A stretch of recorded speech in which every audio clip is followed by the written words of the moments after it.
News at sunrise. Good morning. It is 1 minute before 5 o'clock on a Thursday morning. This is usually where we deliver a few morning headlines to get you going on a Thursday morning, but really there is only one headline we know everyone is talking about. Absolutely, the coronavirus. So we are going to spend some extra time talking about that this morning because it is starting to impact more people's daily lives. And in just 24 hours, boy, a lot has changed. So let's get you caught up this morning. First off, late last night, Governor Kate Brown announced a ban on large public gatherings. This applies to events with more than 250 people, and it will last for the next 4 weeks. Schools will stay open, but non-essential school gatherings and activities will be canceled. We're talking about things like field trips and games. Washington Governor Jay Inslee announced similar restrictions yesterday, but those restrictions only affect King, Snohomish, and Pierce counties. Right now, those restrictions in Washington are set to last through the end of March. President Trump, meanwhile, also weighed in last night, suspending all travel from Europe into the United States. That ban starts Friday at midnight and will last 30 days. The only exceptions to this are passengers from the UK and Americans who have been screened. Okay, you guys probably saw this on your social feeds, but in case you missed it, the NBA season is over. The league suspended all remaining games after a player tested positive for the virus.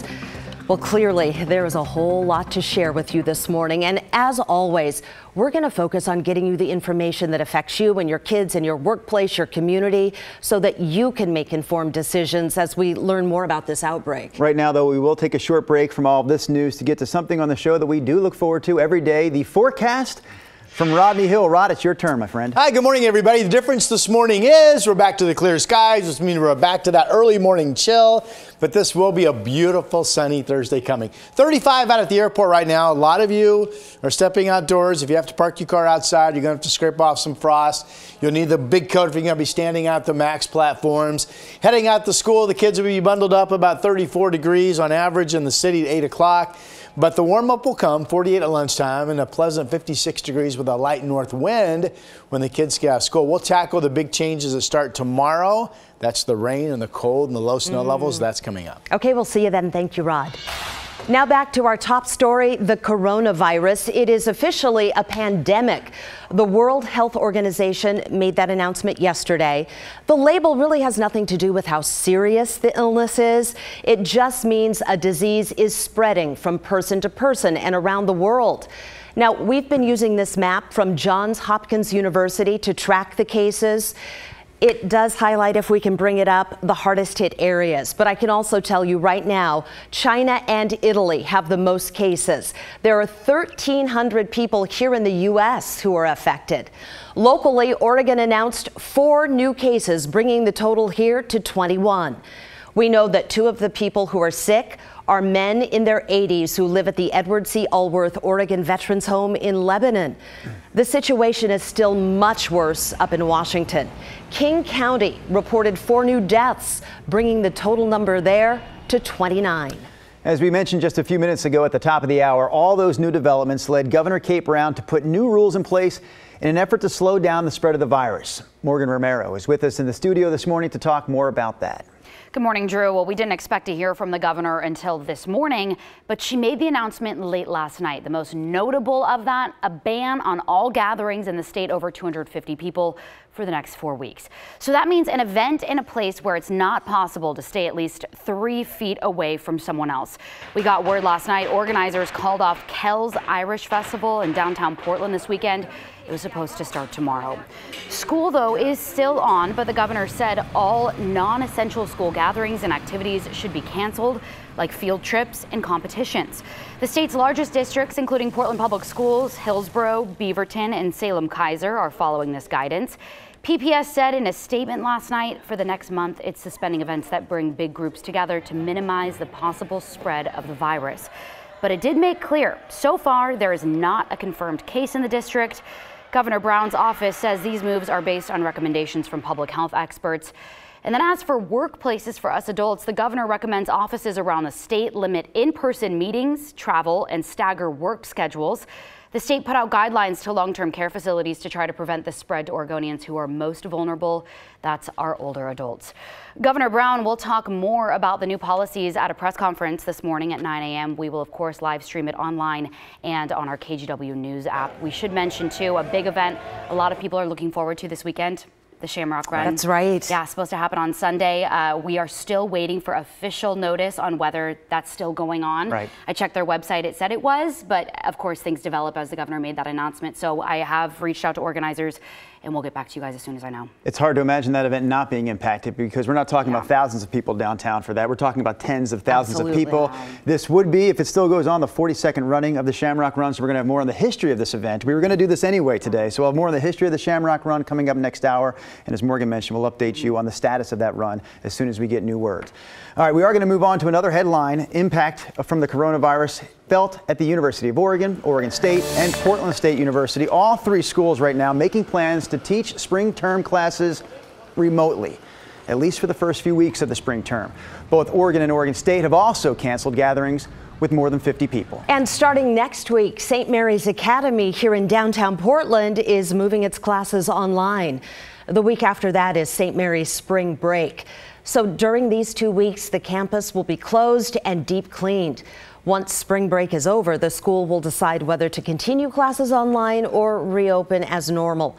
Now, we should say it's important to note that St. Mary's does not have a known coronavirus case, but it says it's doing this just to be safe. Finally, I am calling on Congress to provide Americans with immediate payroll tax relief. Hopefully, they will consider this very strongly. President Trump addressed the nation talking about what the government will do to keep the economy afloat right now. So you heard right there, the president is asking Congress to provide payroll tax relief for all Americans. And he also wants lawmakers to add $50 billion for small business loans. So we're going to have to wait to see if those measures help at all this morning. So far, the outlook on Wall Street, not good on this Thursday. This is a live look right now at the futures board, and you can see the Dow is projected to drop more than 1,000 points. That, of course, on top of yesterday's 1,400-point loss. We will track this throughout the morning. We'll check in at the opening bell at 6:30. In addition to those economic changes, the president announced he is suspending travel from 26 European countries to the U.S. for the next 30 days. The Department of Homeland Security clarified this ban only applies to foreign nationals. American citizens will be allowed to return to the states after undergoing a screening for the virus. But even before those restrictions, PDX was feeling the impact. You are looking live at the airport this morning where the number of travelers is dropping, and officials say it's dropping dramatically. People are canceling or postponing their trips over fears about coronavirus. Officials with the Port Authority tell us the number of passengers dropped 10% last week. The decrease is impacting the shops and restaurants inside PDX, which really depend on a steady flow of travelers. Airlines are cutting back their services. United is suspending 4 of its daily departures. Sun Country is canceling several routes, and Delta has suspended its direct flight to Tokyo through May. The coronavirus is also having a huge impact right now on the world of sports. The big headline last night, the NBA suspending the season indefinitely, again because of the coronavirus. The announcement came again last night. A player for the Utah Jazz tested positive for the coronavirus. The Utah Jazz was in Oklahoma City to take on the Thunder, but that game was immediately canceled once this news broke. The NBA says it will use this suspension to try to figure out its next steps to respond to the outbreak. So if you had tickets to tonight's Blazers game, again, that has been postponed. The team still has 16 games left in the regular season. The Blazers said they will communicate more information to fans as soon as they get more information from the league. And there's changes coming as well to college hoops. Fans will not be allowed at the NCAA March Madness tournament game starting next week. That's for both the men's and the women's tournament. Only essential staff and limited family will be allowed to attend these games. There are already a handful of teams from Oregon schools going to the big dance. That includes the University of Portland women. We've talked about them a lot this week. Their head coach says their approach to the tournament is not going to change. Regardless of who we play, the environment we play in, whatever, we're just here to be a basketball team and try to make a great experience for one another. So Moda Center is slated to host women's regional action starting March 28th. And late next week, Matthew Knight Arena in Eugene will host some opening round games. Right now, all of these games and others across the country will go on, but they're going to go on without a paid audience. And actor Tom Hanks and his wife Rita Wilson are sick with the coronavirus. He tweeted about this yesterday. They're in Australia right now working on a film, but they're in isolation in a hospital as they kind of wait this out. Hanks said he and his wife, they felt tired. They thought they had a cold, but they also had some body aches and a slight fever. He says they will remain under observation until they test negative. For more coverage on coronavirus, head to kgw.com/facts, not fear. That is 9 minutes of news coverage right there where we don't crack a smile. I mean, there was nothing great to report right there, of course. So, Rod, now we're leaning on you. Yes. To bring us the first smile of the 5 o'clock hour.